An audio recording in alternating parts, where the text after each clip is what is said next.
In chapter 3, you find something happen. Jesus had prayed throughout the night. He was about to choose people who are going to walk with him. He was about to choose people, leaders, workers. You know what he said to them? He said he now chose them so that they might be with him.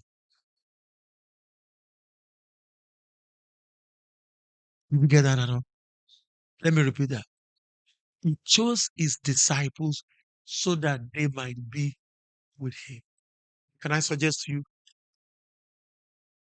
When you are with God, you will know his heart.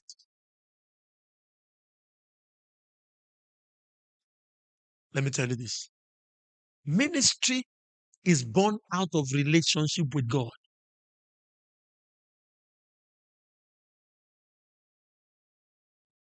Do you hear what I said?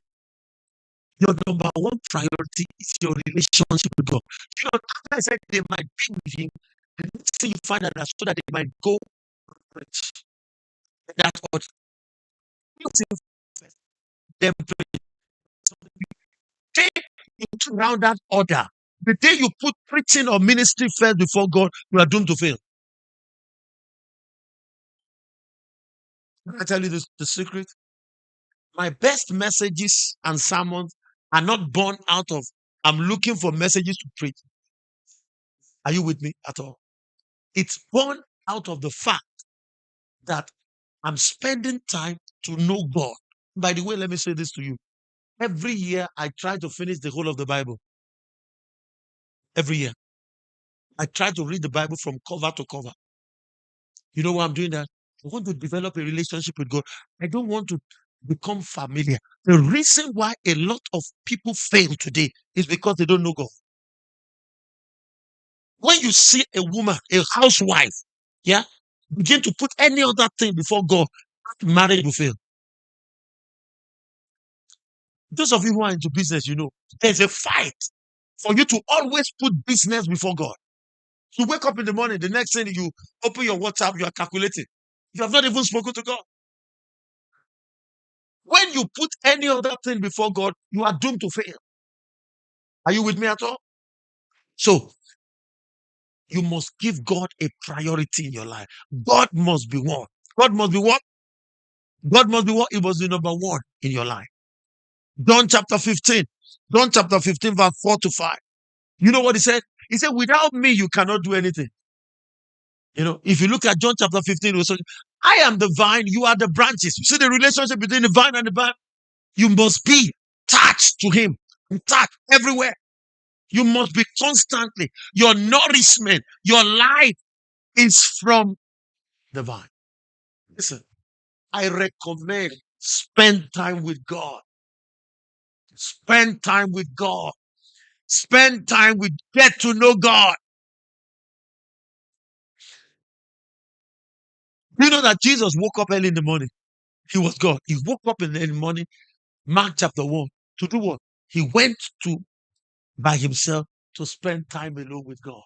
If Jesus needed to be alone with God, talk less of you. Do you know what Abraham was called? He was called the friend of God. Paul prayed earnestly that I may know and the power of your resurrection. Can I ask you, is God a priority?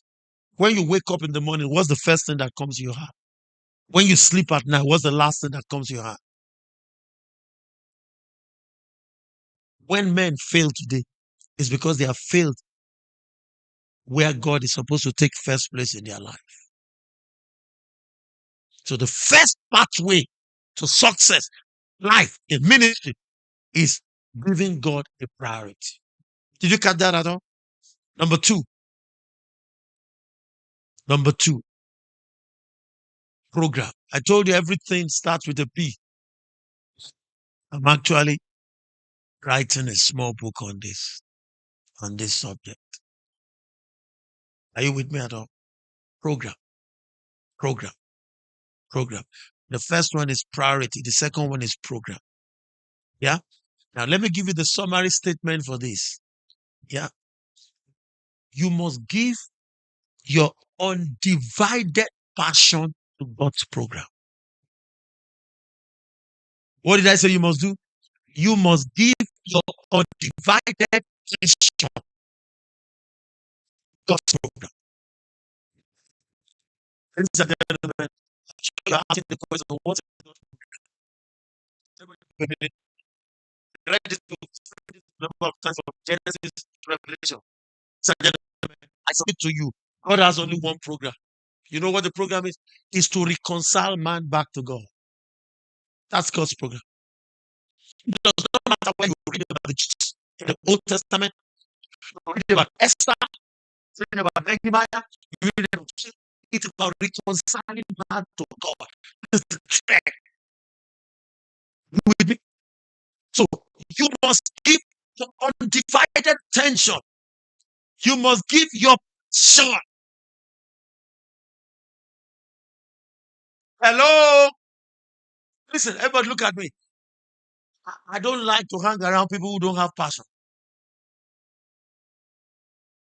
You know, from youth, I used to be a lover of football. House in Surulere, Lagos is next to the stadium. The next stadium in Nigeria, just the national. If you stay in my house, you see the Lagos stadium, and you see the national stadium, just like that. Within a few minutes walk, I'm there. So I grew up with football. Listen, I would jump gates to watch football. 1877, Bendel Insurance and ICC, when they killed themselves, I was at the stadium. Listen, I love football so much that when I am sleeping, no, America, what does it do with ball? He dribbles one, he keeps it on the choir. He does it, what is it? He's got ball. I'm sleeping. God, I hit my brother. My mother has to come and wake me up. Wale, even in your sleep. I love football, ladies and gentlemen, also up to the point where by 7 o'clock in the morning, I take my ball, leather ball, to school. I am the one that will bring leather ball. They play. Listen, I always tell people, if I was not a pastor, if I was by mistake a Muslim, number one, I can tell you I'll be an imam. Not just an imam, I'll be a radical one. I will not be the mild one. I'll be like Osama bin Laden. Because I don't do things half-half. When I see people sing, you see me. When I say, I take microphone. What are you singing? You are a worshiper.